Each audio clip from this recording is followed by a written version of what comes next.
Tiger fans, Mark Fitzpatrick from Tiger Club of Kansas City, March 19th here at the flea market. Special guest today, Jarrett Sutton, former Mizzou letterman and SEC analyst, and Carrington Harrison from 610 Sports. Gentlemen, a lot of fun here today talking to the group. I'm glad you guys had us back. I feel like this has become a yearly tradition. The Tuesday before the NCAA tournament, it's Carrington and Jarrett Day. Exciting times. Before we move, talk about the NCAA tournament, let's wrap up Mizzou season.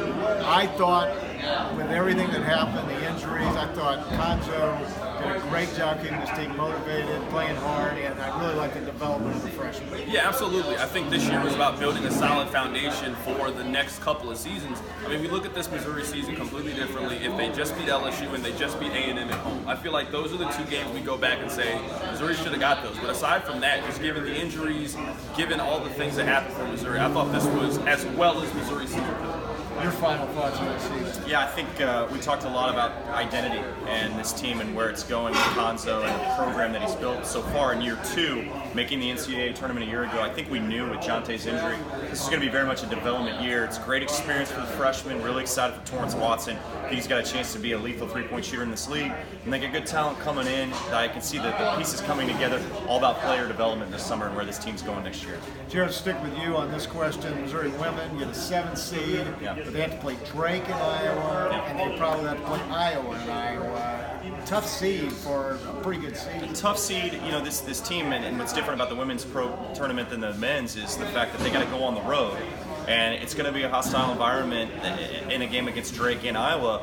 But you look at the success they've had on the road this season, wins at Mississippi State and at Tennessee. They've been in this environment. Sophie's a senior. She's been in the NCAA tournament. She's going to lead this team. Their role players are stepping up and playing well. They had a good SEC tournament. So I look to see them getting through the first weekend. If they can play their brand of basketball, even on the road, they can do that and they can be successful. CDot, we're going to have the regional here next week. We really have a blue blood regional, and it's pretty exciting. Yeah, possibility. Yeah, and we could have Iowa State. No, absolutely. Best case scenario. We talked about this yesterday on my radio show. That get in for the World Series was around $360. If you're telling me that there's a chance it's Kansas, Kentucky, Iowa State, and North Carolina, that's a $400 get-in ticket. It's going to be insane. So good recommendation. So all right, guys, I haven't done my bracket yet. Tell me your final four. I actually haven't looked at the bracket yet, so I don't have a Final Four. I would say go different. Everybody's going to be picking Duke. Pick North Carolina. I think that's the best way to win your pool is you got to think. Let's say you're in a pool with 20 people. 15 of them are picking Duke. You can't win if you pick Duke too. Pick somebody else. You got to pick North Carolina. I think there'll be upsets in this first two rounds. We've always seen teams be able to advance. It was a magical run last year to the Final Four for Loyola. But I think when you look at this Final Four, it's very much going to be a chalk year where Duke's fantastic with Zion back. I do think North Carolina's got a chance to be there in the national championship game. I think Gonzaga getting Killian Tilly back is good for them. I do like Tennessee as well. I think that Auburn's a bad matchup for them, which makes me fear Tennessee down the road. But I'm going to go Duke as my national champion just because I think with their 3 lottery picks, they got a real chance to take the Final Four in the national championship. Give me a second. I'm I'm actually on the other side. I'm on the other side. We're on the other side. So. We got the national championship. You guys aren't helping me at all. And Jarrett's got Tennessee. Mark this down on your bracket. Tennessee is going to lose in round 2 to Cincinnati. They played Cincinnati in Columbus. You can see that upset coming a mile away. That is a tough draw. You can see that upset a mile away. Hey, final thought. I want to switch to football and generally the sanctions against Missouri.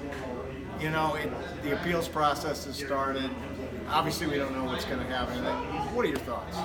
I think the whole process was really unfair. If you look at it, I don't know if the NCAA penalizes a program that is more prominent than Missouri. You're telling me Ohio State gets the exact same penalty, Alabama, Clemson gets the same penalty as Missouri. I'm hoping that it's just what it should have been in the beginning. Sanctions in terms of scholarships, maybe some loss in national TV revenue, those kind of things. Missouri should have never had postseason bans, not just for football, but for baseball and softball. I thought I don't think what Missouri did. I don't think the punishment was equal. Your thoughts, Jared? Mizzou did what they were supposed to do when they self-imposed, and I think when you look at where the NCAA is at, the messaging to other athletic programs of being compliant and also being open and honest with what was taking place. I do think Carrington's right; it was unfair. I'm happy with the way the universities handled this and the athletics department with the consistent messaging and fighting this. I think it gives Mizzou fans a rallying type of effort as well, and I do think something's going to come of this. What that is, I don't know. But this is something that's been taken out of context. I feel bad for the athletes because they don't deserve this. They weren't a part of this, and they want to compete for championships. And I think coaches want that as well, and they want to be able to do what they can do on the recruiting trail as well. All right, it's an exciting time of year. It's going to be a great time here next week with the regional here. Folks, next week our guest speaker will be Dave Matter from St. Louis Post Dispatch right here at the flea market. Again, make sure you sign up for our golf tournament at kctackleclub.com. Gentlemen, thanks for coming out. Thanks for having us. Very knowledgeable Thanks, guests, sir. and you guys do a great job. Make sure you follow these guys on Twitter. They are very enjoyable.